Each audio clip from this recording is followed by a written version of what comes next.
अनमोल पवित्र आत्मा, हम आपके बिना प्रार्थना नहीं कर सकते। हम आपकी उपस्थिति के बिना एक भी प्रार्थना नहीं कर सकते। आइए प्रभु, हमें सिखाएं कि स्वर्ग को कैसे छूना है। ऐसे बहुत से लोग हैं जो प्रार्थना करते हैं, लेकिन कुछ ही हैं जो शक्ति के साथ प्रार्थना करते हैं। बहुत से लोग शब्द बोलते हैं, लेकिन कुछ ही लोगों के शब्द स्वर्ग को हिलाते हैं और परमेश्वर के दिल को छूते हैं। क्यों? क्योंकि प्रार्थना केवल बोलने के बारे में नहीं है। यह संरेखण के बारे में है। यह शुद्धता के बारे में है। यह उस एक के साथ अंतरंगता के बारे में है जो आपको सुनता है। देखिए प्रिय, कुछ आत्ते हैं, शांत, छिपी हुई, विनाशकारी आत्ते जो आपकी प्रार्थनाओं को उनकी ताकत से वंचित करती हैं। वे खतरनाक नहीं लग सकती हैं, लेकिन वे हैं। वे आपके अधिकार को खत्म कर देती हैं। वे आपकी समझ को धुंधला कर देती हैं। वे आपके साहस को शांत कर देती हैं। और अगर आप उन्हें नहीं पहचानती हैं, अगर आप उन्हें नहीं हटाती हैं, तो आपकी प्रार्थनाएं कमजोर, सधी और आसानी से हिलने वाली रहेंगी।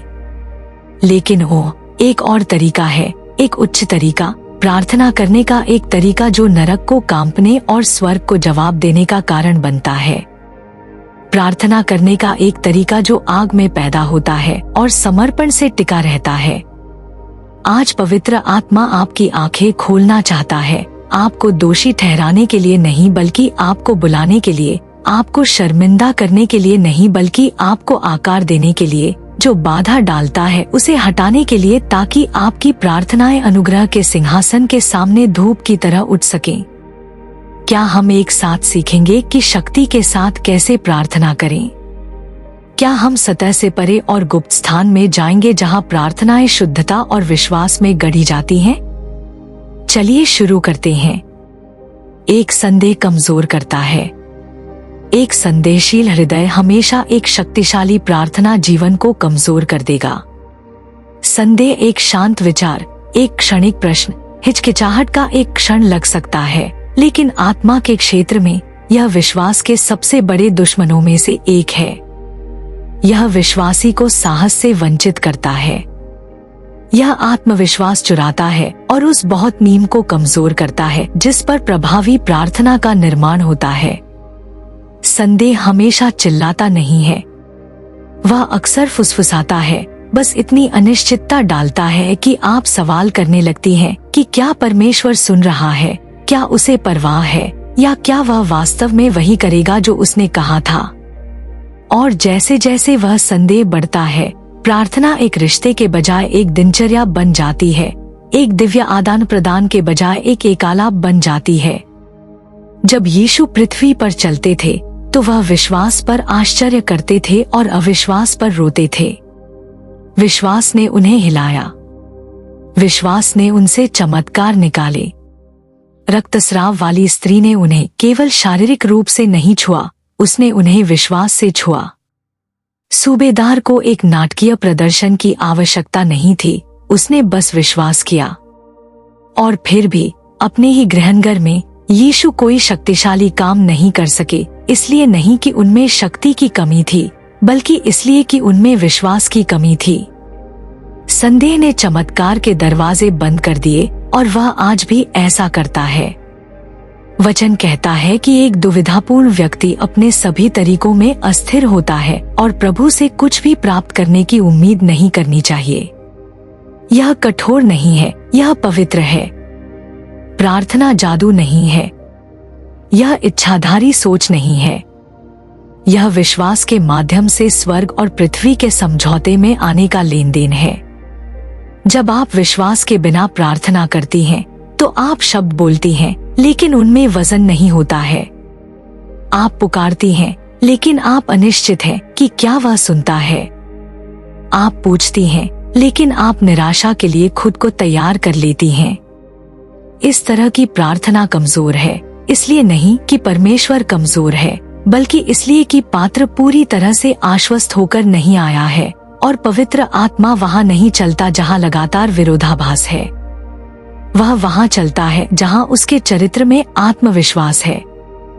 एक संदेहशील हृदय अक्सर घावों, निराशाओं, उन प्रार्थनाओं में निहित होता है जिनका जवाब नहीं मिला था, उन क्षणों में जहां आपको भूला हुआ महसूस हुआ था, और दुश्मन उन क्षणों को लेता है और अविश्वास के बीज बोता है।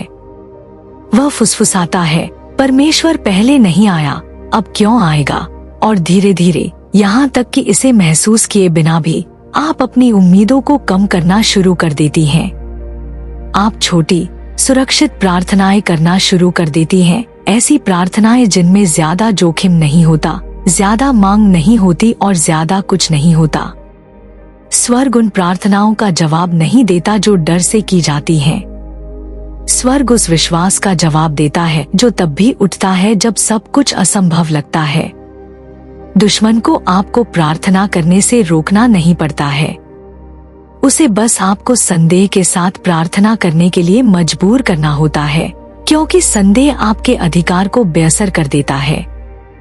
वह आपके मुंह को चलता रहता है लेकिन आपकी आत्मा को बांध कर रखता है। वह आपको आपकी पहचान के बजाय आपकी भावनाओं से प्रार्थना करने के लिए मनाता है। लेकिन जब आप जानती हैं कि आप कौन हैं और आप किससे बात कर रही हैं, तो संदेह के लिए कोई जगह नहीं है।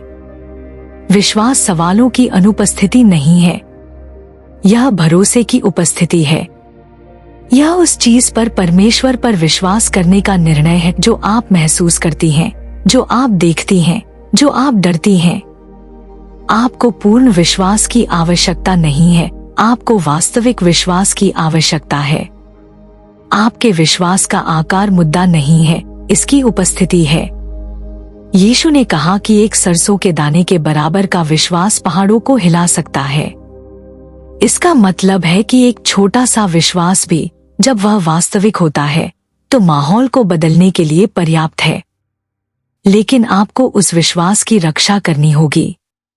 आपको उसे वचन से पोषित करना होगा, उसे गवाहियों से मजबूत करना होगा, उसे झूठ से बचाना होगा, क्योंकि एक मजबूत प्रार्थना जीवन एक ऐसे दिल पर बनाया गया है जो संदेह करने से इनकार करता है, तब भी जब संदेह करना आसान होगा। विश्वास ही आपको ऐसे प्रार्थना करने का कारण बनता है जैसे कि वह पहले ही हो चुका है। यह आपको बीमारी के सामने चंगाई बोलने का कारण बनता है, अराजकता के बीच शांति घोषित करने का कारण बनता है, और जब आपके चारों ओर सब कुछ हिल रहा हो तो मजबूती से खड़े रहने का कारण बनता है। और पवित्र आत्मा इस तरह के विश्वास का जवाब देता है। वह उस पर सांस लेता है, वह उसके साथ साझेदारी करता है, वह उसके माध्यम से बहता है। लेकिन जब दिल संदेह से भरा होता है तो प्रवाह बाधित होता है। शब्द सही लग सकते हैं लेकिन उनके पीछे की शक्ति गायब होती है, क्योंकि आत्मा केवल उसी के माध्यम से नहीं चलता है जो आप कहती हैं, बल्कि उसी के माध्यम से भी चलता है जो आप विश्वास करती हैं। और अगर आप विश्वास करती हैं कि वह विश्वास योग्य है, अगर आप विश्वास करती हैं कि वह सुनता है, अगर आप विश्वास करती हैं कि वह जवाब देता है, तो आपकी प्रार्थनाएं कमजोर नहीं होंगी। वे आग, अधिकार और स्वर्गीय शक्ति को लेकर चलेंगी जिसे नकारा नहीं जा सकता। 2. क्षमा न करना स्वर्ग के प्रवाह को रोकता है। क्षमा न करना आपकी प्रार्थनाओं में स्वर्ग के प्रवाह को रोकता है। यह एक छोटी सी बात लग सकती है, कुछ ऐसा जिसे आप अपने दिल में छिपाकर भूल सकती हैं, लेकिन आत्मा में क्षमा न करना एक दीवार है। यह एक आध्यात्मिक बाधा है जो आपको परमेश्वर की उपस्थिति और शक्ति की परिपूर्णता तक पहुंचने से रोकती है। जब आप अपने दिल में कड़वाहट के साथ परमेश्वर के सामने आती हैं, तो आपका मुंह विश्वास के शब्द बोल सकता है, लेकिन आपकी आत्मा अभी भी उलझी हुई है। परमेश्वर केवल यह नहीं सुनता कि आपके होंठ क्या कहते हैं, वह आपके दिल की मुद्रा को सुनता है। और अगर आपका दिल नाराजगी, अपराध या अनसुलझे दर्द से बंद है, तो आपकी प्रार्थना की शुद्धता धुंधली हो जाती है। आत्मा का प्रवाह धीमा हो जाता है, प्रभु की आवाज दूर लगती है, स्वर्ग पीतल जैसा महसूस होता है। यीशु अपने शिक्षण में बहुत स्पष्ट थे, जब तुम खड़े होकर प्रार्थना करते हो, तो अगर तुम्हारे पास किसी के खिलाफ कुछ भी है, तो उसे माफ कर दो ताकि तुम्हारा स्वर्गीय पिता भी तुम्हें माफ कर सके। उन्होंने यह नहीं कहा कि अगर आपको मन करे तो माफ कर दो। उन्होंने यह नहीं कहा कि जब वे माफी मांगे तो माफ कर दो। उन्होंने कहा माफ कर दो, क्योंकि क्षमा एक भावना नहीं है, यह एक निर्णय है। आज्ञाकारिता का एक आध्यात्मिक कार्य है, और जब आप माफ करने से इनकार करती हैं, तो आप किसी को अपने फैसले से मुक्त करने से इनकार कर रही होती हैं, और ऐसा करके आप उस जगह में कदम रख रही होती हैं जो अकेले परमेश्वर की है। वह निर्णय लेने की स्थिति आपके लिए रखने के लिए नहीं है। यह आपकी आत्मा को भारी कर देता है, यह आपके दिल को कठोर कर देता है, यह आपके जीवन में स्वर्ग के हाथों को बांध देता है। क्षमा न करना आपकी भावनाओं को प्रभावित करने से ज्यादा करता है। यह आपके अधिकार को प्रभावित करता है, यह आपकी आराधना को दूषित करता है, यह आपकी स्पष्टता को चुराता है, यह आपको चंगाई प्राप्त करने के बजाय घाव को बार बार दोहराने पर मजबूर करता है। यह आपको दर्द को बार बार दोहराने पर मजबूर करता है जब तक कि यह आपकी पहचान का हिस्सा नहीं बन जाता, और एक बार जब ऐसा होता है तो आपकी प्रार्थनाएं संबंधपरक नहीं बल्कि प्रतिक्रियात्मक हो जाती हैं। आप उपस्थिति के स्थान से नहीं बल्कि अपने दर्द से प्रार्थना करना शुरू कर देती हैं।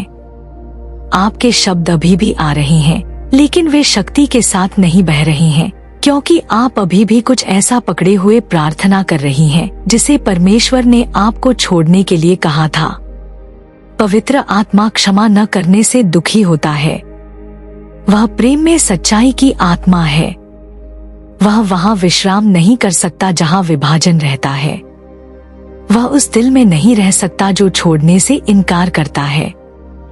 क्षमा न करना केवल आपके और दूसरे व्यक्ति के बीच नहीं है, यह आपके और परमेश्वर के बीच है, क्योंकि जब आप किसी और से दया रोकने का चुनाव करती हैं, तो आपकी प्रार्थनाएं उनकी प्रभावशीलता खो देती हैं। वे समर्पण के बजाय प्रयास की प्रार्थना बन जाती हैं। कुछ लोग सोचते हैं कि उन्हें प्रार्थना में सफलता क्यों नहीं मिलती, क्यों परमेश्वर की उपस्थिति दूर महसूस होती है, क्यों उनका हस्तक्षेप सूखा महसूस होता है। अक्सर जवाब यह नहीं होता कि आप कैसे प्रार्थना कर रही हैं। यह उस चीज में होता है जिसे आप ढो रही हैं, और अगर आप क्षमा न करने को ढो रही हैं, तो इसे नीचे रखने का समय आ गया है। इसलिए नहीं कि वे इसके लायक हैं, इसलिए नहीं कि इससे चोट नहीं लगी, बल्कि इसलिए कि आपका दिल इसे पकड़े रहने की कीमत नहीं उठा सकता। क्षमा उन्हें मुक्त करती है, हाँ, लेकिन यह आपको भी मुक्त करती है, स्पष्ट रूप से सुनने के लिए स्वतंत्र, पूरी तरह से आराधना करने के लिए स्वतंत्र, बिना किसी प्रतिबंध के प्रार्थना में बहने के लिए स्वतंत्र। यीशु ने क्रूस पर लटके हुए, लहूलुहान, कुचले हुए, मजाक उड़ाए गए, त्यागे हुए, फिर भी कहा, पिता, उन्हें क्षमा कर दो। वह कमजोरी नहीं है, वह शक्ति है। वास्तविक प्रेम ऐसा दिखता है, और वह आपको उसी तरह के प्रेम में चलने के लिए आमंत्रित करता है, इसलिए नहीं कि यह आसान है, बल्कि इसलिए कि यह पवित्र है, क्योंकि राज्य एक ऐसे दिल से नहीं बह सकता जो कड़वा रहता है। आत्मा की नदी को स्वच्छ चैनलों की आवश्यकता होती है, और क्षमा ही वह है जो कुओं को खोल देती है। यह आपके और परमेश्वर के बीच की जगह को शुद्ध करती है। यह आपकी आत्मा में फ्रैक्चर को ठीक करती है। यह आपके जीवन पर स्वर्ग को फिर से खोलती है। जब आप माफ करती हैं, तो आपकी प्रार्थनाएं फिर से उठना शुरू कर देती हैं। आप वजन को उठते हुए महसूस करती हैं। आप परमेश्वर की निकटता को महसूस करती हैं। आप न केवल अपने लिए बल्कि दूसरों के लिए भी प्रार्थना करना शुरू कर देती हैं, यहाँ तक कि उन लोगों के लिए भी जिन्होंने आपको चोट पहुंचाई, और इस तरह की प्रार्थना शक्ति को लेकर चलती है। इस तरह की प्रार्थना स्वर्ग को छूती है, क्योंकि यह आत्मा से पैदा होती है, मांस से नहीं। यह अपराध के बिना, रुकावट के बिना, कड़वाहट के बिना प्रार्थना है। यह शुद्ध है, यह स्वच्छ है, यह पवित्र है, और स्वर्ग इसका जवाब देता है। पवित्र आत्मा इसके माध्यम से बहता है। सिंहासन कक्ष इसका स्वागत करता है, क्योंकि क्षमा अंतरंगता का मार्ग साफ करती है, और अंतरंगता हर शक्तिशाली प्रार्थना जीवन की नींव है। 3 अभिमान खामोश करता है। अभिमान गुप्त स्थान में परमेश्वर की आवाज को खामोश कर देता है। यह अंतरंगता का शांत विनाशक है, संवेदनशीलता का सूक्ष्म हत्यारा और मनुष्य के दिल और आत्मा की फुसफुसाहट के बीच सबसे बड़ी बाधा है। अभिमान कई तरीकों से खुद को छिपाता है, आत्मनिर्भरता, बचाव, आध्यात्मिक प्रदर्शन और यहाँ तक कि धार्मिक उत्साह में भी। लेकिन इसकी जड़ में वह कहता है, मुझे वास्तव में परमेश्वर की जरूरत नहीं है, पूरी तरह से नहीं, गहराई से नहीं। वह अभी भी प्रार्थना के कार्य से गुजर सकता है, अभी भी हाथ उठा सकता है और शास्त्र को उद्धृत कर सकता है, लेकिन जो प्रार्थना अभिमान से भरी होती है वह शोर बन जाती है, सहभागिता नहीं। अभिमान परमेश्वर की उपस्थिति में प्रवेश नहीं कर सकता और प्राप्त करने की उम्मीद नहीं कर सकता, क्योंकि परमेश्वर अभिमानी का विरोध करता है, लेकिन नम्र को अनुग्रह देता है और अनुग्रह ही प्रार्थना को सशक्त बनाता है। अनुग्रह ही अंतरंगता को बढ़ावा देता है। अनुग्रह ही आपके कानों को सुनने और आपके दिल को प्राप्त करने के लिए खोलता है। फरीसी जोर से, वाक्पटुता और दिखावे के साथ प्रार्थना करते थे, लेकिन उनकी प्रार्थनाओं में कोई शक्ति नहीं थी, कोई उपस्थिति नहीं थी, कोई जीवन नहीं था। क्यों? क्योंकि अभिमान ने उनके दिलों के मंदिर को भर दिया था। वे परमेश्वर को नहीं बल्कि अनुमोदन की तलाश कर रहे थे। वे करीब नहीं आ रहे थे, वे प्रदर्शन कर रहे थे, और यीशु ने कहा कि वे पहले ही अपना इनाम पा चुके थे। अभिमान तालियों के लिए प्रार्थना करता है। अभिमान देखे जाने के लिए प्रार्थना करता है। लेकिन गुप्त स्थान एक मंच नहीं है, यह एक अभयारण्य है, और पवित्र आत्मा उन कमरों में नहीं बोलता जो अहंकार से भरे हैं। वह वहाँ बोलता है जहाँ जगह है, जहाँ टूटन है, जहाँ श्रद्धा है, जहाँ शांत विनम्रता है जो कहती है, मैं तुम्हारे बिना कुछ भी नहीं हूँ। अभिमान आपको पाप स्वीकार करने से रोकेगा।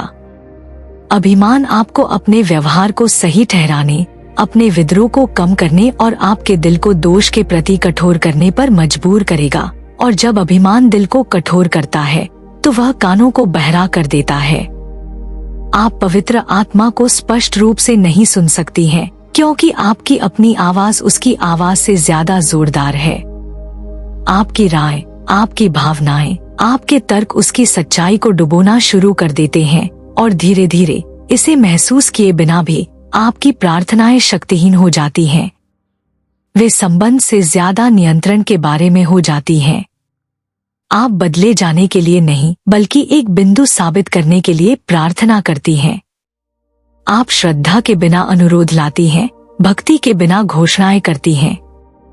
सच्ची प्रार्थना में भेद्यता की आवश्यकता होती है।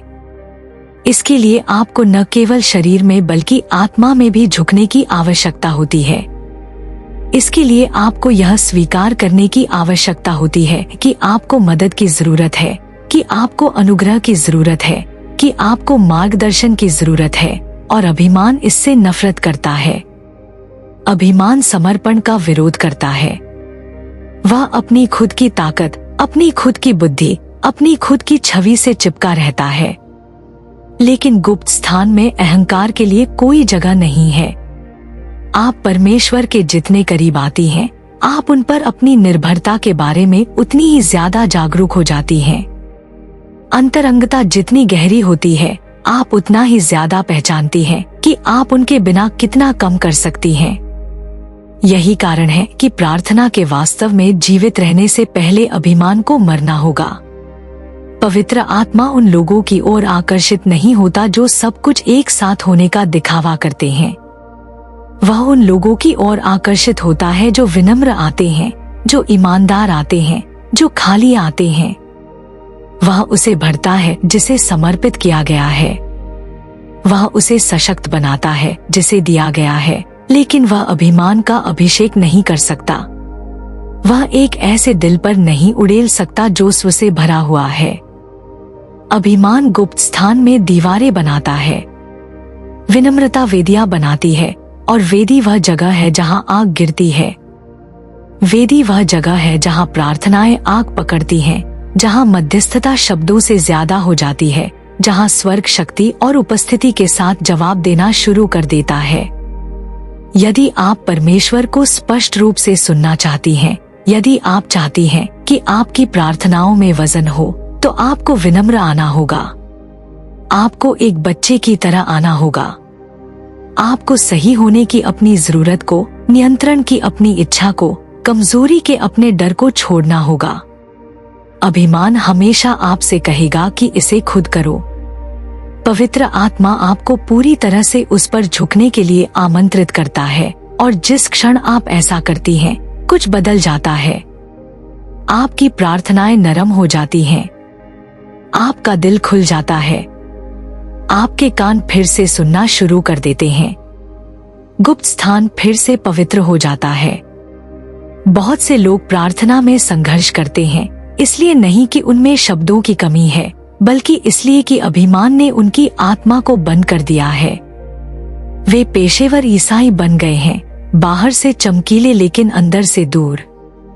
लेकिन परमेश्वर पेशेवरों की तलाश नहीं करता है। वह आत्मा और सच्चाई में उपासकों की तलाश करता है। वह नम्रों की तलाश करता है।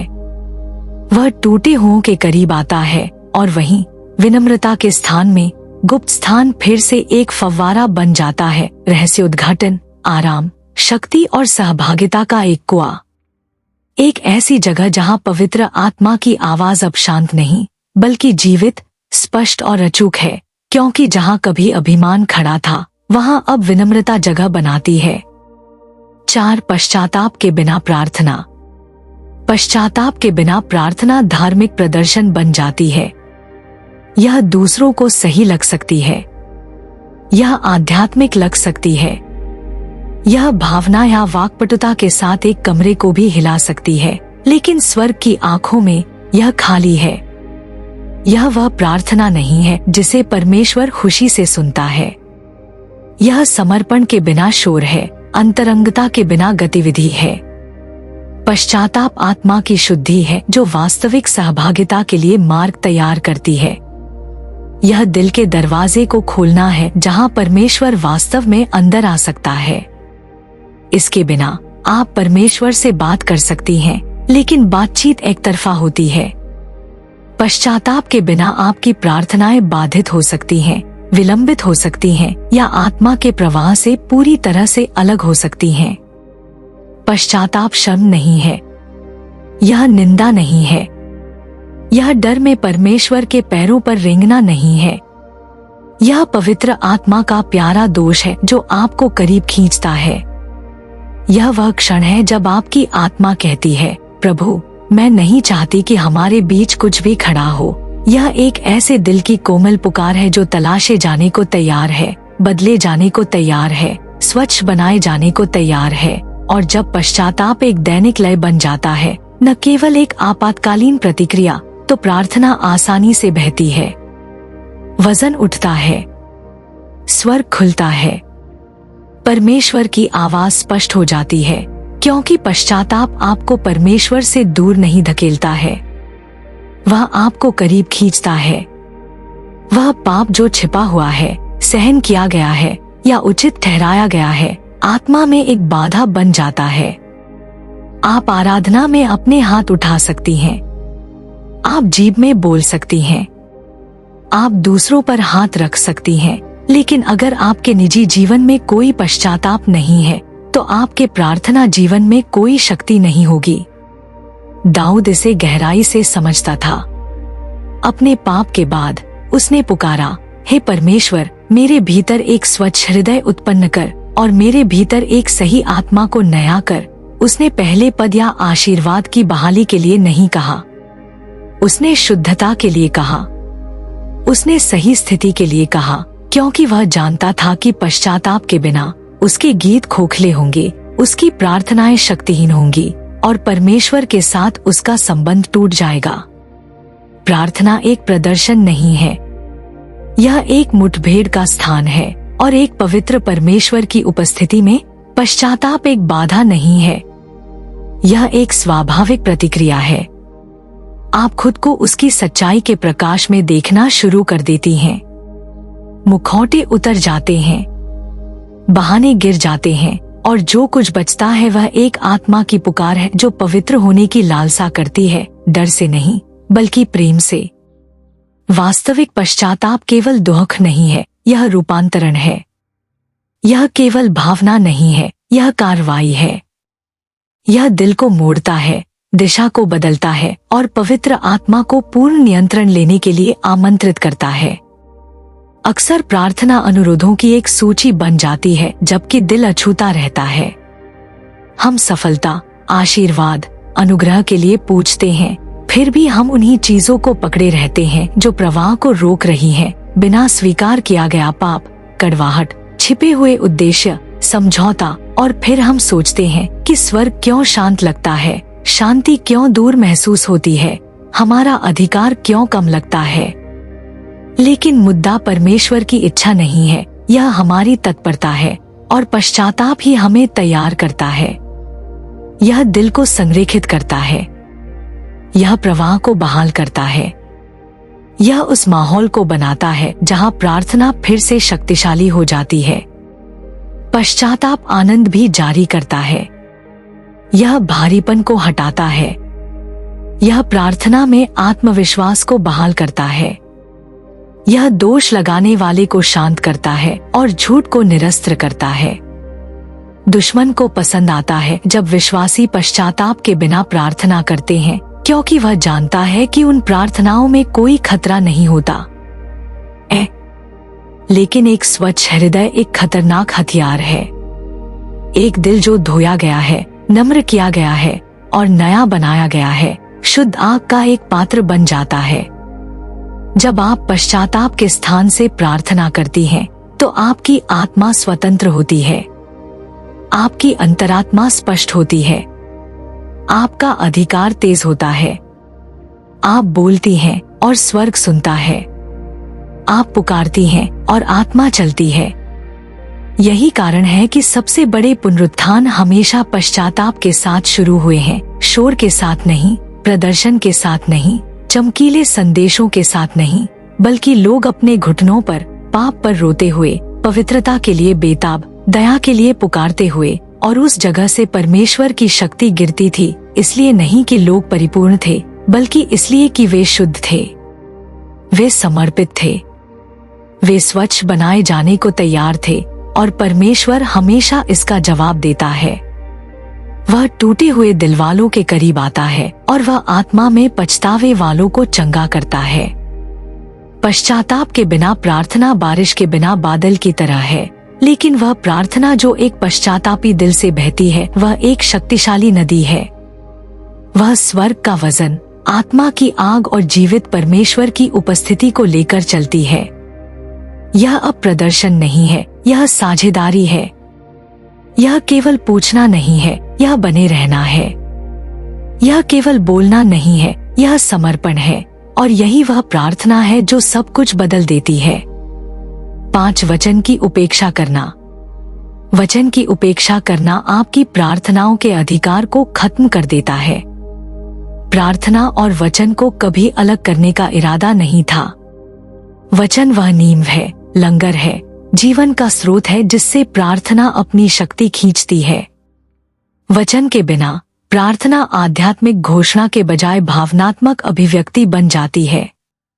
वह कमजोर, असंगत, भावनाओं से आसानी से प्रभावित और धोखे के प्रति कमजोर हो जाती है। लेकिन जब प्रार्थना वचन में निहित होती है तो वह अधिकार रखती है, वह वजन रखती है, वह स्वर्ग के साथ संरेखित होती है, वह माहौल में सच्चाई को जारी करती है। पवित्र आत्मा सच्चाई का जवाब देता है। वह उस वचन पर सांस लेता है जो आपके दिल में छिपा हुआ है और आपके होठों से बोला गया है। और जब आप वचन की उपेक्षा करती हैं, तो आपकी प्रार्थनाएं अपनी तीक्ष्णता, अपने आत्मविश्वास, अपने प्रभाव को खो देती हैं। खुद यीशु जब दुश्मन द्वारा प्रलोभित किए गए तो भावना से बहस नहीं की। उन्होंने वचन की घोषणा की। यह लिखा है, वह उनका हथियार था, वह उनका बचाव था, वह उनकी जीत थी। और अगर परमेश्वर के पुत्र को आत्मा से भरे हुए, लड़ाई में वचन का उपयोग करने की आवश्यकता थी, तो हमें कितनी ज्यादा जरूरत है। आप साहस के साथ प्रार्थना नहीं कर सकती अगर आप नहीं जानती कि परमेश्वर ने क्या कहा है। आप विश्वास में खड़े नहीं हो सकती अगर आप सच्चाई पर नहीं खड़ी हैं। वचन आपकी प्रार्थनाओं को एक ऐसी नींव देता है जो परिस्थितियों के साथ नहीं हिलती है। वह आपको सिखाता है कि परमेश्वर की इच्छा के अनुसार कैसे प्रार्थना करें, और जब आप उसकी इच्छा के अनुसार प्रार्थना करती हैं, तो आप आश्वस्त हो सकती हैं कि वह आपको सुनता है। बहुत से विश्वासी प्रार्थना में संघर्ष करते हैं क्योंकि वे शास्त्र पर पोषण किए बिना ताकत पैदा करने की कोशिश कर रहे हैं। वे रहस्योद्घाटन के बजाय हताशा के स्थान से प्रार्थना करते हैं। वे परमेश्वर से उन चीजों के लिए विनती करते हैं जिनका उसने पहले ही वादा कर दिया है। यह महसूस नहीं करते कि वे वादे उसके वचन में स्पष्ट रूप से लिखे गए हैं।